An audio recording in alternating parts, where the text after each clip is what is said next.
Okay အဲ့တော့ကျွန်တော်တို့ဒီဗီဒီယိုမှာကျတော့ဘာကြောင့်ပြပြမလဲဆိုလို့ရှိရင်ကျွန်တော်တို့ပြီးခဲ့တဲ့ဗီဒီယိုမှာတော့ကျွန်တော်တို့ဒီ online ကနေမှကျွန်တော်တို့ဒီပေါ့ပါ lab တွေစမ်းနေတဲ့လူတွေအတွက်ဒါမှမဟုတ် cluster lab တွေစမ်းနေတဲ့လူတွေအတွက်ကိုဒီ online support ပေးထားတယ် play with KAS ကိုဘယ်လိုသုံးရမလဲဆိုတဲ့ဟာကိုကျွန်တော်ပြပြခဲ့တယ်ဒါပေမဲ့ကျွန်တော်တို့ရဲ့ဒီထားပါတော့ကျွန်တော် command line နဲ့ run တာမျိုးမဟုတ်ဘဲနဲ့ကျွန်တော်တို့ရဲ့ project တွေကျွန်တော်တို့စမ်းကြည့်မယ် project တွေ run ကြည့်မယ်အဲ့လိုအခြေအနေမျိုးတွေဆိုလို့ရှိရင် play with KAS ကလက်ဝင်တယ်။ဘာကြောင့်လဲဆိုတော့ကျွန်တော် code တွေ ဒီ configuration file တွေရေးရမယ်။ဒီ YAML file တွေကိုကျွန်တော်တင်ထားခြင်းတယ်။နောက်ပိုင်းကျွန်တော် storage management လုပ်တဲ့ချိန်ကြလို့ရှိရင်ကျွန်တော်တို့ PV တွေနော်ပြီးရင်ဒီ storage class တွေအဲ့ဒါမျိုးတွေကိုကျွန်တော်တို့ကkeep လုပ်ထားနေတယ်ဒါပေမဲ့မှာ play with KAS 4နာရီပြီးသွားတဲ့အချိန်ကြလို့ရှိရင်သူကဖြတ်သွားပြီ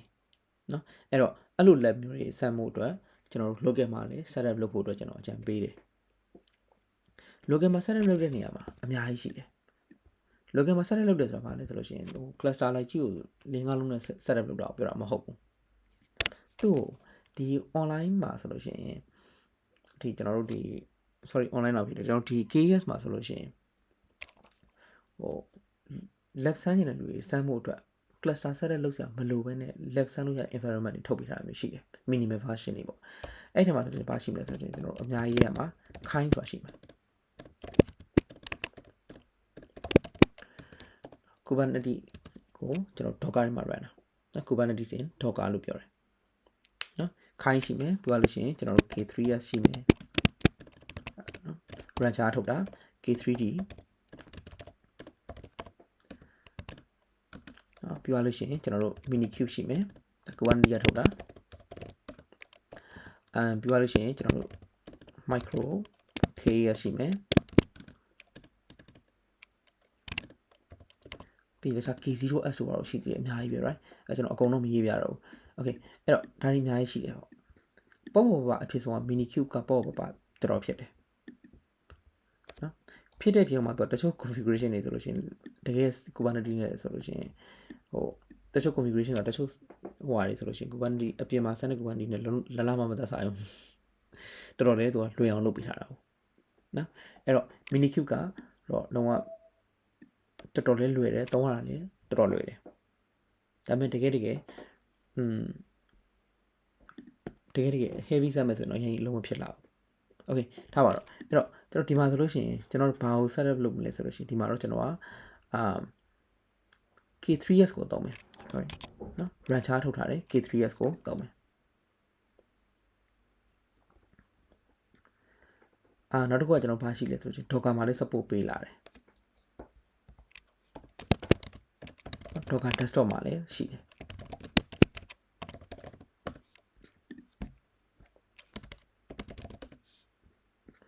နော်အဲ့တော့ကျွန်တော်တို့ K3s ကိုသုံးဖို့အတွက်ဆိုရင်ကျွန်တော်တို့ဘာလုပ်မလဲဆိုလို့ရှိရင်okay ကျွန်တော်ဒါ Docker desktop အရင်ပြလိုက်မယ်အဲ့တော့ Docker desktop သွင်းပြီးသားရှိတဲ့လူတွေဒီလိုက်စမ်းလို့ရတယ်ဒီ Docker desktop နဲ့သုံးလို့ရတယ်ဘယ်လိုသုံးမလဲဆိုလို့ရှိရင်ကျွန်တော်တို့ဒီ Docker desktop ကိုဖွင့်ပြီးသွားလို့ရှိရင်ကျွန်တော်တို့ဒီမှာ K3s sorry KAS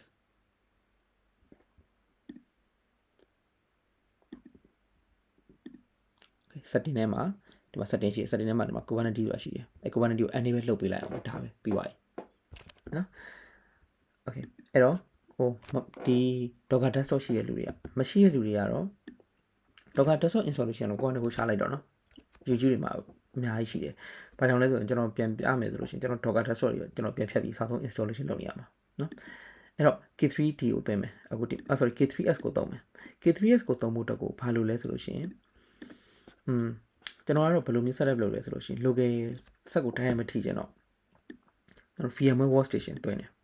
VMware workstation ပေါ်မှာ Ubuntu တင်ထားတယ်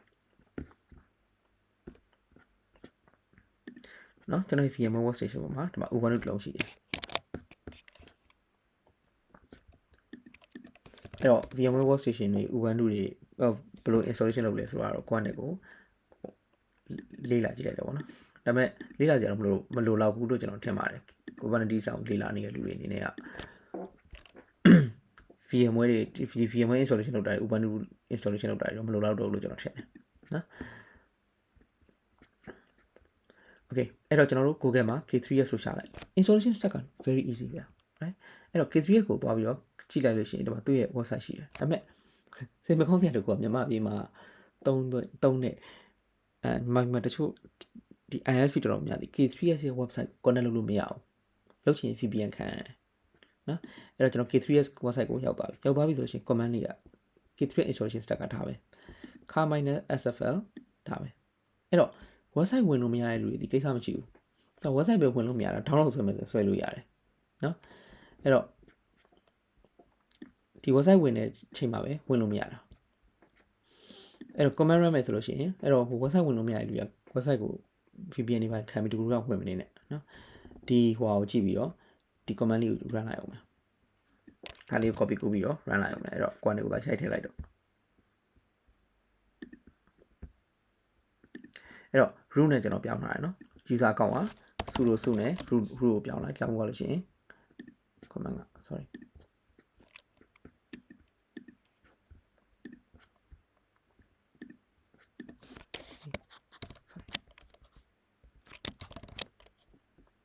ဒီ command ပဲဒါလေးပဲလို့ရ paste okay ဒီ command လေး run လိုက်အောင်ပဲ run ပြီးသွားလို့ရှိရင် enter ခေါက်လိုက်လို့ရှိရင်သူကနေသူ download ဆိုပြီး installation လုပ်သွားလိမ့်မယ်ဟဲ့လို့ download ဆိုပြီး installation လုပ်သွားလိမ့်မယ်လုပ်တဲ့အချိန်ဒီကိုယ့်ရဲ့ internet ပေါ်မူတည်ပြီးတော့ကြာလိမ့်မယ်အဲ့တော့ကျွန်တော် video တော့ကျွန်တော် skip လိုက်မယ်နော်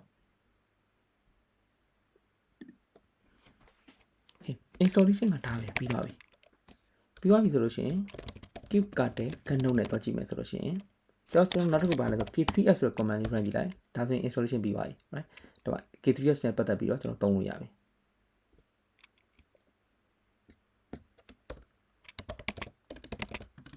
အဲ့တော့ cube ကတဲ့ gunnote နဲ့ကြည့်လိုက်ကျွန်တော်တို့မှာ note ကတစ်လုံးမှရှိတော့တယ် cube ကတဲ့ gun port တွက်ကြည့်လိုက်ဘာမှမရှိနော် အဲ့တော့ K3s ကိုကြည့်လိုက် K3s ဆိုပြီးထည့်လိုက်လို့ရှိရင်ဒီမှာသူ့ကိုသုံးလို့ရတဲ့ command တွေရှိတယ်ဒါပေမဲ့ K3s ဒီ run char ထုတ်ထားတာကျွန်တော်ခုနပြောသလိုပဲတကယ် production environment တွေမှာသုံးခဲ့တယ်အဲ့ဒါဖြစ်တဲ့အတွက်ကြောင့်မလို့ K3s နဲ့ပတ်သက်တဲ့ဒီ command တွေဒီမသိလဲရတယ်နော် K3s နောက်မှာ delete တဲ့ command တွေဒီမသိလို့ရှိရင်လည်းရတယ် okay အဲ့တော့okay ဒါဆိုရင်ကျွန်တော်တို့လက်ကစပြီးစမ်းလို့ရပြီ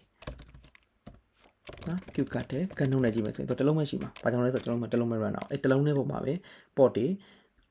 အဲ့တော့ဘယ်လိုဖြစ်မလဲဆိုတော့ master node ကလည်းသူပဲဟို gunnote နေနေရလည်းသူပဲဖြစ်လိမ့်မယ်နော် okay အဲ့တော့ကျွန်တော်တို့ run ကြည့်အောင် cube ကတဲ့ run nginx အရင်ဆုံး run ကြည့်မယ် dash name image က nginx create လုပ်သွားပြီဒီမှာ cube ကတဲ့ gap port နဲ့တော့ကြည့်လိုက်မယ်ဆိုလို့ရှိရင်ကျွန်တော်မြင်ရမယ့်ကောင်ရှိတယ် container create နဲ့နော် container create လုပ်နေတော့ကျွန်တော်တို့ run ထားတာကတစ်လုံးနဲ့ run ထားတာ nginx တစ်လုံး run ထားတယ်ဒါပေမဲ့ဒီမှာ0ဖြစ်နေတယ်ဘာကြောင့်0ဖြစ်နေလဲဆိုလို့ရှိရင် container ကစမနေဘူး container run နေရမျိုးမရှိ container မ run သေးဘူး run သေးတဲ့ကြောင့်မလို့0ဖြစ်နေတာ0ပဲနော် restart ကတစ်ခါမှမကြသေးဘူးလွန်ခဲ့တဲ့23စက္ကန့်အနေမှာသွားပြီးတော့ကျွန်တော်တို့စပြီး run ထားပြီဒါပေမဲ့0ဖြစ်နေတော့မယ်အဲ့တော့တစ်ခါလေကြာရင် container error ဖြစ်နေတာလားဒါမှမဟုတ်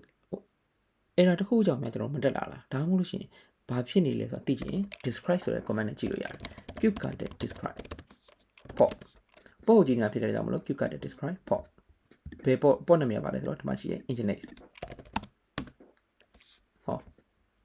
okay ဒီမှာဆိုတော့ step ဖြစ်သွားပြီပေါ့ဗျာနော်ထားပါတော့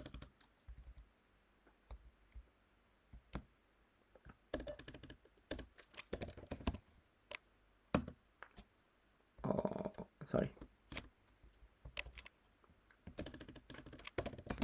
နော်ကျွန်တော်ဒီတစ်ခါ Apache website ကိုစမ်းကြည့်လိုက်မယ် httpd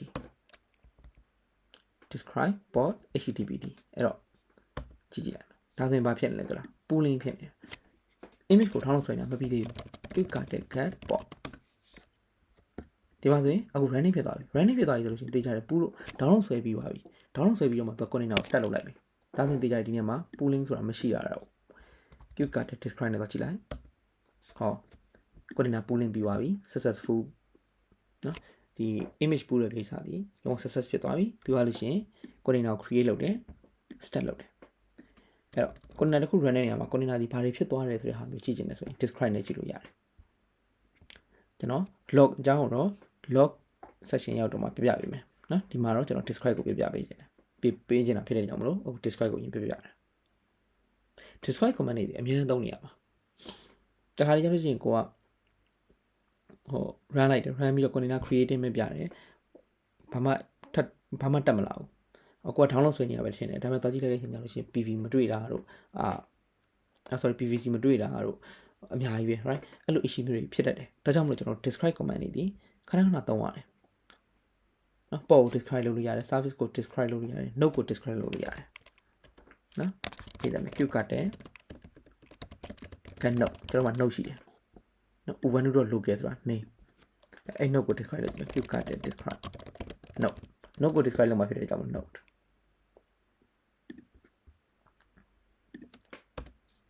ဒါဆိုရင် node နဲ့ပတ်သက်တဲ့အခြေအနေကိုကျွန်တော်ကြည့်လို့ရတယ်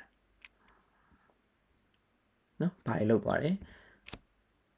သူ CPU တွေ memory တွေ okay right ဒါတွေကြည့်လို့ရတယ်ဒါတော့ကျွန်တော် local setup မှာဘယ်လို setup လုပ်ရလဲဆိုတာကိုပြပြပေးတာဖြစ်ပါတယ် right ကျေးဇူးများတင်ပါတယ်ဒါဆိုရင်ကျွန်တော်တို့နောက်ထပ်ဗီဒီယိုမှာထပ်ပြီးတော့တွေ့ရပါမယ်